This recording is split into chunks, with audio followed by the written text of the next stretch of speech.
Hey everybody, it's Aluna Michaels, Esoteric Astrologer. I'm going to talk to you about the events of January 2018 and Happy New Year. It is January 1st today when I make this video.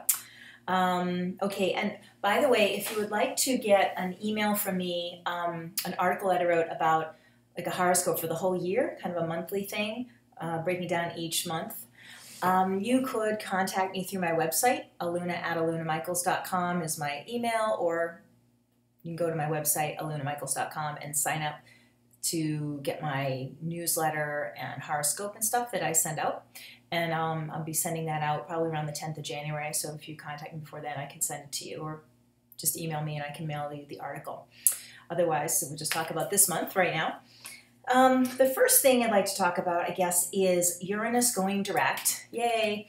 As you may remember, the outer planets go direct retrograde once a year, direct once a year, and we count the other outer planets as, let's say, Saturn, Uranus, Neptune, Pluto. Kind of put Jupiter in there in a way that only goes direct and retrograde once a year. But those real outer ones, Uranus, Neptune, Pluto, are kind of big, heavy planets. And so Uranus going direct the first and second of the month, it's kind of like a Mercury retrograde correcting itself, because Uranus is also like your genius mind, not just your day-to-day mind, which is Mercury. So your thinking can get a lot clearer, your intuition, your sense of insight, your sense of enthusiasm for life can really come back when Uranus goes direct. And not to say that when Uranus is retrograde, you feel that way the whole time, because Uranus is retrograde half the year. But when it's slowing down, you can really notice it. So when it goes forward, it's like, and it's a great time to be doing resolutions or making plans for changes that you want to make, because you can feel extra inspiration with that Uranus going forward. You know, Uranus is a planet of liberation, so you can feel how you trap yourself, and it's like, no, like I'm going to make a change with that, and an extra leap forward about your commitment to it. And that being said, Uranus isn't a big planet for commitment, but it's righteous, and I'm tired of being held down, you know, so there's a passion around it that way. But Saturn is the planet that you want for more committed changes, and even Pluto. We'll talk about those as we go along through the month, because it's a pretty good month. Well, it's a pretty good year this year for making your New Year's resolutions in the month of January and actually being able to stick to them, and maybe even using a different word than resolutions, but, you know, commitments to your future self, that you're going to actually become that person you want to be 2 months from now, 6 months from now, a year from now, you know, and what steps do I need to take and maintain doing in my day-to-day to get to be that me, you know, and not just like, oh, I wish I could do this. It's like, I want to do this. I want to accomplish this. I'm tired of being held back. What can I do to get there? And that also being said, let's talk about the new moon we're having today. Wait, the full moon, sorry. The full moon we're having today and tomorrow, the 1st and 2nd, and then the new moon we're having on the 16th, 17th, and even the eclipse that's happening on the 31st, the new moon eclipse, lunar eclipse. So, okay, first of all, the full moon today, full moon is when the sun and moon oppose each other. And, of course, the sun's in Capricorn, moon's in Cancer, and then Venus is also in there. Venus and the sun are right now together, so Venus is in there at the full moon. I think new moon, because I'm thinking New Year. So the moon has to do with food, so a lot of people like to have their health or eating habits change at the new year. So it actually can be a great time to make those commitments to yourself. But because Venus is involved, it's really out of self-love, rather than being disgusted with yourself, or, you know, you're just kind of going through the motions about something. It's like, how much better would I feel losing some weight, giving up meat, starting to eat meat, you know, exercising every day, whatever it is, to honor your body and really seeing your body as your friend. And because this is the idea of Venus and the moon working together, and even your desires and habits as your friends, your hunger, you know, instead of like, oh, I'm trying to make this diet and I'm hungry and I hate, my body wants to eat all the time. It's like, well, are you eating real good nourishment? Are you just, you know, having coffee and a piece of toast and saying, I'm going to lose weight this year, you know? It's like, what is your body hungering for?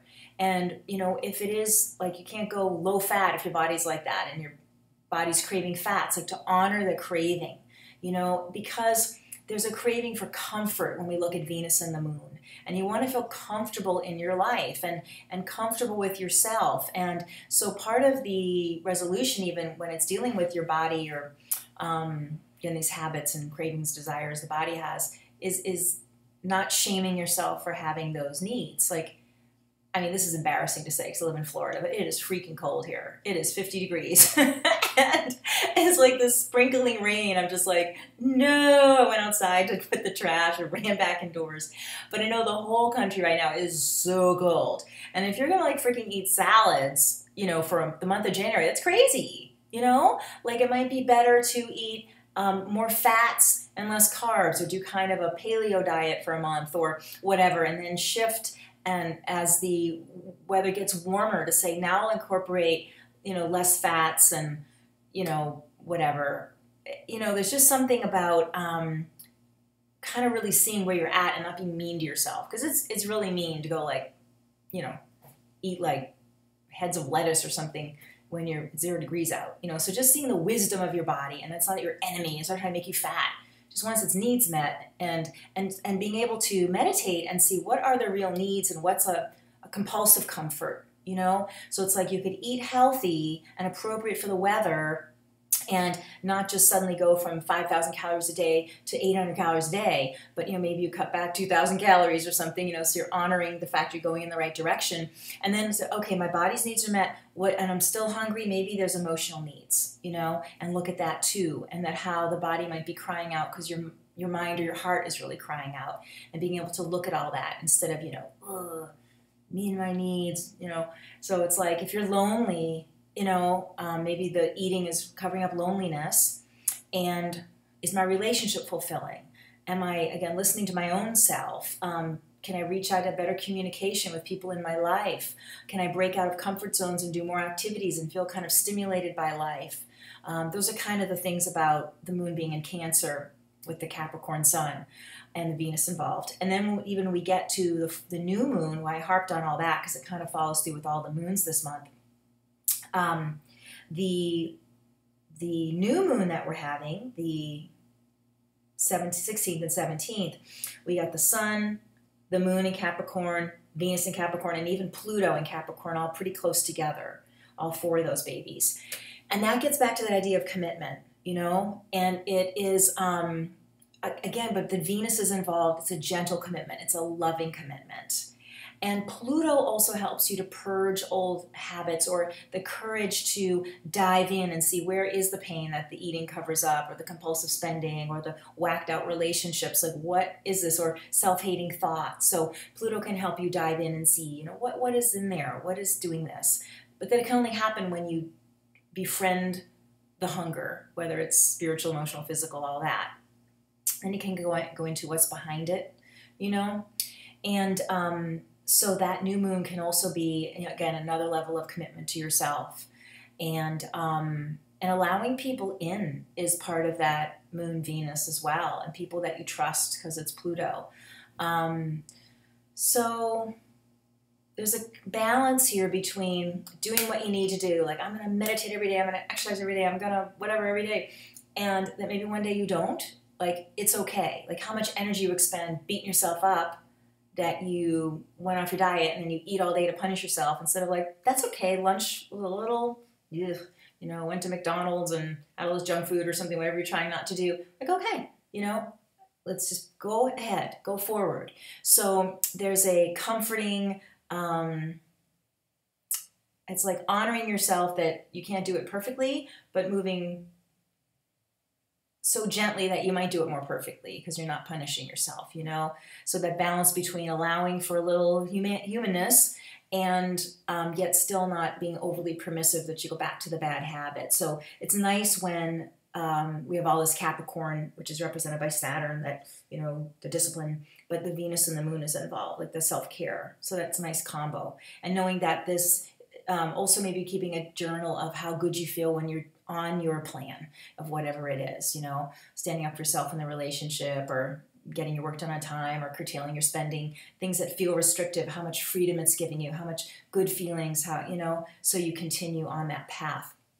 Okay, then when we have the eclipse at the end of the month on the 31st, It is, the sun is in Aquarius and the moon is in Leo, but Venus is also right there again. So Sun, Venus opposing the moon, just kind of like we did today, tomorrow, first and second, except it's in Aquarius and Leo. So it's even more about the heart, you know, because Cancer is kind of more about feeling safe and your needs being met. The moon's also about always about needs, but when Cancer is the sign connected to the moon, we get a double kind of thing about that. But even the moon in Leo is like this big-heartedness, and you can even see how kind you've been to yourself by the time we get to that eclipse at the end of January, that that love can really be spilling out to others because you've cultivated so much of that during January, okay? And the other thing that's exciting at the beginning of January is Jupiter is in Scorpio, as we know, for a year. Mars is also in Scorpio, and they're going to conjunct. You know, that happens for, we could kind of say the better part of the first half of January is kind of colored by that conjunction. It's exactly the 6th of January. But, you know, Mars is so go for it and positive, and Jupiter is so cheerleader, like, yeah, you can do anything, you know? And Scorpio is that idea that you can overcome, you can overcome these parts of yourself that feel so stuck or feel so impossible. You know, Scorpio is the triumphing over all of that. So having Mars and Jupiter is like, I can do anything, you know? So it's a great energy for the beginning of the year and for setting a goal that challenges yourself, or, you know, moving toward bettering yourself and being able to help others, and, you know, even having a little group of friends that you encourage each other toward these goals that might feel like a reach. But there's so much kind of like, like propelling energy that's going on the beginning of this year. It's just super, it's, you know, it's just neat that it's January and it has extra thoughts around that when people want to make so many changes, not just the beginning of the month, but the beginning of the year. So you can use that to have another springboard, the Mars-Jupiter conjunction. It's also great for finances, making financial goals, and yeah, overcoming those fears and seeing that they're not so scary. It's just getting started might be the scariest part, and then you kind of gain this momentum and find results so quickly that encourages you to keep going. Okay, and then I want to talk about Mercury in Capricorn conjuncting Pluto in Capricorn. This is the 24th of the month. And so we've had the sun, the moon, Venus all work with Pluto in the middle of the month, like I was talking about, with that, you know, really strong commitment to yourself and your goals. When Mercury is conjuncting Pluto around the 24th, it's a good check-in time, especially to watch your thoughts, look at the any critical thoughts or ways you're creating limitations around the thoughts. It's a great time for creating very powerful affirmations, for diving in, because Scorpio and Pluto have the idea of diving in and exploring the depths of Mercury, your thinking and your mind. And why do I think that? And when did I, you know, fall short of my goal? What happened around that? And what was the belief that led me to even do that? So you can kind of extract some of this stuff and release it, and also make that recommitment, because it is in Capricorn, which is like, you know, I can do this. And there's less Venus going on there. So again, just being kind of kind to yourself at that examination time. But then we get the eclipse a week later. It brings that Venus back in. And really, if we look at it, the whole month of January, the sun and Venus are kind of close together, so it helps with some sort of gentleness, but that might be the little weak spot, is that third week of January. Like if you really went way off your goals, it's like, okay, just pull it back together as gently as possible. That's where your friends could come in if you did a little group of friends, and making sure that they're helping you stay with the self-love as you get back and retool yourself, and to see, okay, this was good information about what circumstances make me give in and give up my values or my goals or my plans, and have a plan around that. Like there's that weak point, I need to watch out for that when I'm around my mom, or when I, you know, work too late, or, you know, whatever it is. So you could take it as information instead of, you know, how Mercury Pluto could get kind of mean to yourself. It's like, all right, I'm not using that, I'm just going for the information. So I think that's all I want to say, and I hope you have a beginning of a wonderful year. If you'd like to have a session with me, you can contact me, aluna@alunamichaels.com, my website, www.alunamichaels.com, or you could call or text at 248-583-1663, and have a happy month of January, and I'll see you in February. Bye.